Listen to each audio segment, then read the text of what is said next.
Thank you, and thank you to our witnesses for being here today.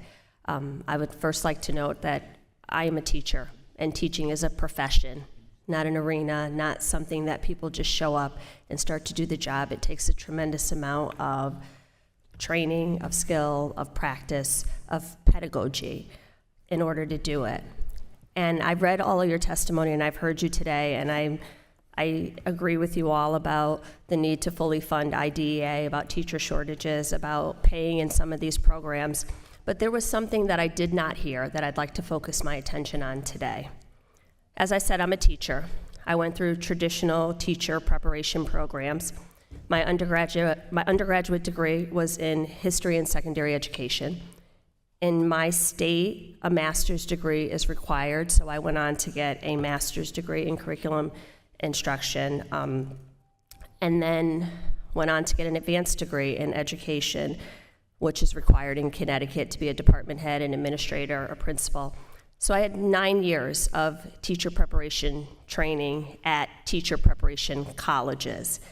And one of the things that was lacking from all of that training, and I bring this up today because this is a hearing on properly equipping America's educators, and that was trauma-informed instructional practices.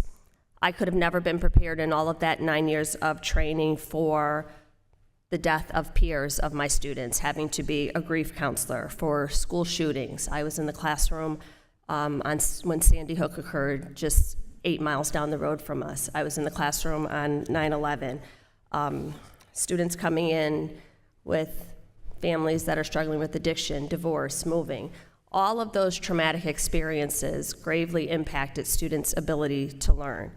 Trauma has a significant impact on the ability of students to learn and behave in the classroom and interact socially. It can also lead to lower academic performances, more school absences, and an increased dropout rate.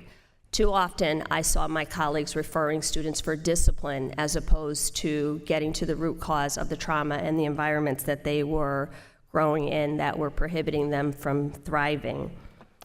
Trauma-informed education can help schools identify, address, and manage traumatic stress. It can also include examining the impacts of factors such as racism, poverty, and community violence. Mr. Almecki, thank you so much for being here. My question is for you. What measures can be taken to provide professional development for teachers so that they can better support students who have faced traumatic experiences? And additionally, what are some of the barriers we see to providing those things? It has been my experience that many people enter the profession bright-eyed and optimistic and are worn out after a few short years, not because of the academic rigor, but because of all of the other things that they have no control over. Absolutely, and thank you for raising this very important point. My 26 years as a teacher and a principal were all in 3 Title I schools. And the ability to provide support both to the teachers as well as the students included social workers and counselors and ongoing professional development while we were in the classroom. I was also in the school during 9/11, but it would also push that beforehand. We need people who are aware of that in the educator prep programming. Many of them have not been in that space for a pretty long time and are ill-equipped at times to prepare teachers and other staff to enter schools that need this additional support. One of the ways that we look at this at the Center for Black Educator Development is we have high school students engaging in that already. Because it's a pre-apprenticeship, they're teaching first, second, and third graders who may experience many of the things that you already have spoken about.